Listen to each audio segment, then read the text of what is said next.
할렐루야. 사랑하는 여러분, 이제 다사다난했던 23년 벌써 12월 초중반을 흐르고 있습니다. 시작이 알찬 만큼 이제 마지막도 여러분에게 알참이 있기를 주의 이름으로 축복합니다. 자, 우리가 오늘 본문 말씀은 개미에게서 좀 배워야 될 것들이 있지 않겠느냐, 이런 것입니다. 그런데 여러분, 좀 사람이 미물에 불과한 이 개미에게서 뭘 배운다, 그럴 지경이 된다고 하면 좀 부끄러운 인생이 아닐까, 그런 생각을 먼저 해봅니다. 또한 사람으로서 개미에게서 뭘 배워야 될 정도 지경에 이르렀다 그러면 그 사람은 사람으로서 참 심각한 병에 걸려 있지 않을까, 이런 생각을 해봅니다. 그런데 불행하게도 우리 주변에는 개미에게서 배워야 할 사람들이 너무나도 많이 있습니다. 아주 심각한 병을 앓고 있습니다. 여러분, 그럼 어떤 병을 앓고 있을까요? 그건 게으름이라는 병입니다. 게으름이라는 병. 심각한 병입니다. 어쩌면 의사가 주는 어떤 처방으로는 도저히 치료될 수 없는 병이기도 합니다. 오직 자신이 이겨내야 하는 아주 특이한 병이다, 그렇게 말할 수 있습니다. 게으름이라고 하는 이 병은 다른 병들처럼 그렇게 사람을 호련히 갑자기 망하고 또 죽어가게 하지 않습니다. 서서히, 아주 서서히 병들게 하고 그 병이 점점 확산되어져서 망하게 하고 결국 병들어 죽게 만드는 것이 게으름이라는 병입니다. 그런데 여러분, 이 게으름이라고 하는 것은 참 달콤함을 가지고 있습니다. 게으름을 피면 매 순간마다 참 달콤합니다. 그런데 이 달콤함은 마약 중독과 같습니다. 한번 빠지면 쉽게 빠져나오지 못하는 것이 게으름입니다. 또 하나의 병폐는 게으른 자는 그 자신의 끝이 얼마나 혹독하고 쓴지를 예견하지 못한다는 것입니다. 아니, 또 예견하고 있다고 할지라도 게으름을 이기지 못하는 한 그 쓴물을 마실 수밖에 없는 결과를 가지고 있습니다. 아예 내가 좀 게으르다, 뭐 이런 걸 예견하지 못하고 자신을 알지 못한다 그러면 좀 어리석음이다 라고 하는 편에서 위안을 받을 수 있습니다. 그런데 게으름이 얼마나 비참한 결과를 낳는지를 알면서도 게으름에서 벗어나지 못한다고 하면 그 인생은 참으로 비참해질 수밖에 없다, 그렇게 말할 수 있습니다.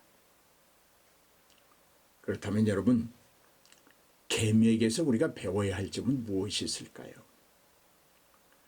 한마디로 말하면 지혜로운 자는 게으르지 않다는 것입니다. 감독자가 없습니다. 스스로 알아서 일합니다. 내일을 위하여 오늘을 산다는 것입니다.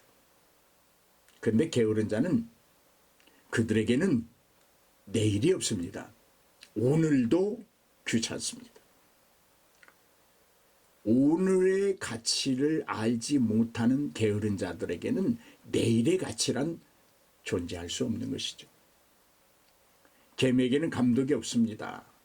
감독이 없어도 자기에게 맡겨진 일을 열심히 하는 것이 개미이기 때문에 게으른 자들에게, 열심히 없는 자들에게, 사람의 눈치를 보면서 피동적으로 움직이는 자들에게 개미에게서 좀 배워라, 그렇게 말씀하고 있습니다. 여러분, 제가 질문 하나 하겠습니다. 생뚱맞은 질문일지도 모르겠습니다. 여러분은 주어진 일에 최선을 다하여 왔습니까? 여러분, 감독자가 없어도, 보는 자가 없어도 주어진 일에 전심을 다하여 달려오셨습니까? 수고하셨습니다. 여러분, 우리 스스로가 우리 자기를 통제할 수 있다는 것은 참 좋은 값진 일입니다. 오늘날 많은 사람이 자신을 통제하지 못함으로 숱한 추함을 드러내고 어려움을 겪고 있는 것을 우리가 많이 보지 않습니까? 그래서 우리는 이 게으름에 빠지지 아니하려고 시간표를 짜서 생활하려 했던 시기가 있습니다. 여러분, 우리 특별히 방학 때가 되면 시간표 짜는 일이 첫 번째 일이기도 했지 않습니까? 비록 그 시간표대로 잘 지켜지지는 않지만, 그렇지만 시간표를 좀 짜놓으면 한 번씩이라도 내가 이 시간에 저걸 해야 되는데 라는 느낌을 가지게 되죠. 그런데 우리가 그 시간표대로 비록 하지 못할지라도 참 시간표를 짜놓고 보면 완벽합니다. 너무 잘 짜져 있습니다. 아마도 그때 그 시간표대로 실천하면서 살았다고 하면 오늘 우리의 지금은 어떤 모습일까요? 한번 상상해 보세요. 어떤 사람에게는 크게 달라진 것이 없을지라도 그래도 조금이나마 지금보다는 좀 낫지 않았을까라는 생각이 제 생각입니다. 종종 생각해 봅니다. 인생의 시간표, 목표의 시간표 등을 만들어야지 이대로 시간을 보내서는 안 되겠구나라는 말입니다. 특별히 연말이 되면 내년 목표에 대한 계획 시간표, 또 내 인생의 삶에 대한 시간표 등등을 고민하게 됩니다. 그렇습니다. 나이가 들면 들수록 시간표가 필요한 것 같습니다. 왜요? 그 시간표를 통해서 자신을 통제하는 수 있습니다. 그 시간표를 통해서 계획을 세워서 살아가는 삶을 영유할 수 있기 때문일 것입니다. 여러분, 인간에게 땀 흘림의 수고, 사람들이 땀 흘리지 않고 살 수만 있다면 얼마나 좋겠어요. 그런데 이 인간에게 땀 흘림의 수고는 보편적이고 누구나에게 다 주어져 있습니다. 에덴 동산에서부터 시작되었기 때문입니다. 인류의 시조인 아담이 하나님께 범죄했을 때 그 하나님은 아담에게 내 얼굴에 땀을 흘려야, 내 이마에 땀을 흘려야 먹을 것을 얻을 수 있다고 말씀하셨습니다. 고로 땀을 흘리지 않고 게으름을 피우는 것은 하나님의 엄숙한 명령에 불응하는 것입니다. 지금까지 우리는 지혜를 논하여 왔지만 참 지혜는 정당한 노동, 그리고 그 정당한 노동을 통하여 순수하고 깨끗하고 정직한 소득을 얻기 위한 땀 흘림의 수고, 다시 말해 한 인생이 그 인생 전반에 걸쳐서 정당함을 잃지 않는 것, 이것이 참 지혜이지 않을까 생각합니다. 누구도 예외일 수 없습니다. 특별히 하나님의 백성들이 선을 베풀기 위하여 수고하는 것, 아름다운 것을 남기기 위하여 수고하는 것, 더 좋은 것을 창출하기 위하여 이마에 땀을 흘리는 것, 정직함을 지키기 위하여 고통과 고난을 참고 견디는 것, 이런 것들이 참 지혜라는 것이죠. 그래서 우리는 이 참 지혜를 권장하는 것 아니겠습니까? 잠언에 나오는 게으름은 정직한 자와 의인들의 표현과 대조로 나타나고 있습니다. 여러분, 지혜로운 자가 가장 경계해야 할 대상이 있다면 곧 게으름이라는 것입니다. 잠언서 10장 4절에 보면 손을 게으르게 놀리는 자는 가난하게 되고 손이 부지런한 자는 부하게 된다, 그렇게 말씀하고 있습니다. 또 말씀하십니다. 21장 5절에 보면 부지런한 자의 경영은 풍부함에 이를 것이지만 조급한 자는 궁핍함에 이를 따름이니라. 한마디로 표현하면 부지런해야 그렇게도 원하던 부를 얻을 수 있다. 내가 목표한, 내가 얻고자 원하는 부를 얻으려 한다 하면 손을 부지런히 늘리고 게으르지 말고 참 지혜 잃어버리지 말고 이마에 땀을 흘리라는 말씀입니다. 다시 말씀드리지만 개미에게는 지시하거나 감독하는 우두머리가 없습니다. 그렇지만 그들은 열심히 일합니다. 개미는 열심히 일합니다. 자발적으로 일합니다. 피동적이지 않습니다. 누구의 지시에 따라 움직이지 않습니다. 그리고 개미는 오늘을 살지 않습니다. 내일을 위하여 준비하는 삶을 삽니다. 정당한 준비입니다. 정당한 노력입니다. 다가올 미래의 필요를 채우는 일, 이것이 오늘 우리에게 주시는 하나님의 권면과 교훈이라는 말씀입니다. 그렇다면 여러분, 우리의 시간표를 어디에 맞춰야 하겠습니까? 아니, 우리가 미래를 위하여 채워야 될 그 필요는 무엇이겠습니까? 정직한 지혜, 참 지혜, 하나님의 주권을 나의 삶에 온전히 수용하고 적용시키는 삶, 이것이 우리가 미래를 위하여 준비해야 될 일인 줄로 믿습니다. 여러분, 이제 12절로 이하에 보면 지혜로운 자는 악을 꾀하지 않는다라는 말씀으로 규결지어 생각해 볼 수 있습니다. 불량한 자는 악을 일로 삼아 구부러진 말을 하고 눈짓으로 말하며 그의 발로 뜻을 보일 정도로 악을 향해 빨리 움직인다. 타인에 대하여 비판의 칼날을 휘두르고 정결해야 할 마음에 온갖 쓰레기를 다 담아두고 그의 생각은 온통 악을 꾀하는 일에 몰두해 있고 평안을 깨트려 다툼을 일으키는 자라고 말씀하고 있습니다. 불량한 자, 이 사람들은 참으로 쓸모가 없는 사람들입니다. 불량한 자, 이들에게서는 사람의 본질인 인격의 가치를 한 점도 찾아볼 수 없는 사람들입니다.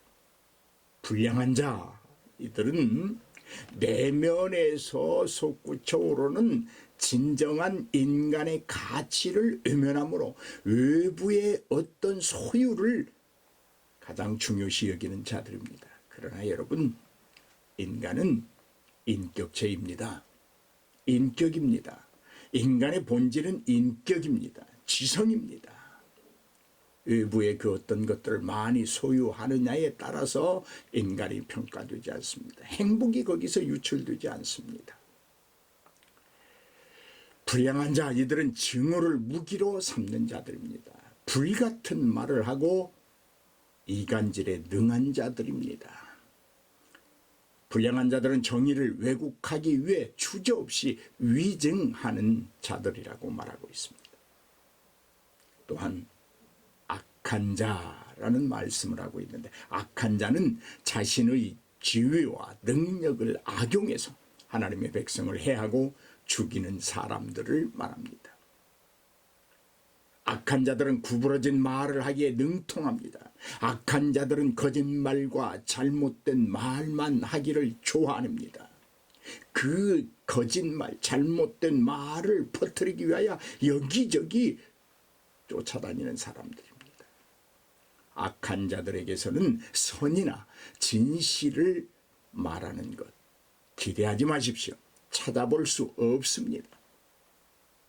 그런데요, 악인들은 자신들끼리 잘 통합니다. 왜요? 악이 달콤하거든요. 남의 말을 하고 험담하고 헐뜯고 정의를 왜곡하고 이간질하는 건 재미있거든요. 뭔가 자기가 뭘 해낼 수 있는 사람처럼 보이거든요. 그렇게 느껴지거든요.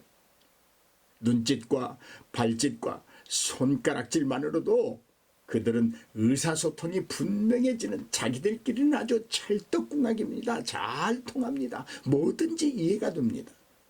그리고 무엇이든지 함께 하는 것을 좋아합니다. 왜 그럴까요? 악한 자들에게는 서로에게 매우 익숙해져 있는 언어가 있기 때문입니다. 몸짓만 봐도 상대의 뜻을 알아차립니다. 서로의 생각을 그 사람의 몸집을 통해서 읽기에 충분하다고 생각합니다. 손과 발이 참 잘 맞는 자들입니다. 이러한 재능을 하나님을 위하여 여러분 사용할 수는 없을까요? 악인들은 하나님을 위하여 사용할 수 없습니다. 하나님은 이 악인들의 악한 삶을 오랫동안 놔두지 않습니다. 어느 날 갑자기 예기치 못한 순간에 그들에게 재앙이 내립니다. 그들은 그 즉시 멸망하고 맙니다. 전혀 살 길이 없습니다. 그때는 이미 때가 지나가 버렸습니다. 회개하고 하나님께 돌아올 수 없는 시간입니다. 문이 걸어 잠겨져 있습니다. 그들은 그 문을 열고 들어올 수 없습니다. 그 문을 열 수 있는 키는 오직 주님께 있기 때문입니다. 그들은 하나님의 오래 참으심과 인내하심의 사랑과 기다림의 은총을 끝내 저버렸기 때문입니다. 다시는 회복할 수 없는 재앙이요, 영원한 멸망이 그들의 몫으로 주어지는 것입니다. 이제 그들은 영원한 지옥불에 던져져 이를 갈미 있을 뿐이라는 사실입니다. 하나님의 심판은 갑자기 임합니다. 인위적으로 하나님의 심판을 대비한다는 것은 어리석음 중에 가장 어리석은 일입니다. 우리는 하나님의 심판을 우리 스스로가 대비할 수 없습니다. 그래서 하나님은 예수 그리스도를 이 땅에 보내셔서 그를 십자가에 못 박혀 죽으시고 그 붉은 피를 쏟게 하셔서 우리를 구원하신 것입니다. 성령의 은총을 베풀어 주신 것입니다. 사랑하는 여러분, 하나님을 의지하십시오. 하나님을 가까이 하십시오. 하나님을 사랑하십시오. 그에게 우리의 영원이 있습니다. 할렐루야. 사랑하는 여러분, 우리가 개미에게 배울 정도로 어리석은 자들은 아니지 않습니까? 이렇게 말씀드리면 좀 언짢을지 모르겠습니다. 우리 개미보다 조금만 나은 사람들이 되십시다. 그리고 불량한 자, 악한 자로는 살지 맙시다. 하나님의 사람으로 사십시다. 하나님의 은총을 입고 하나님을 드러내며 그분의 일을 감당하는 그런 아주 신선한 삶을 함께 살아보십시다. 우리는 그 일들을 위하여 이 땅에 보내진 예수 그리스도의 편지입니다. 할렐루야.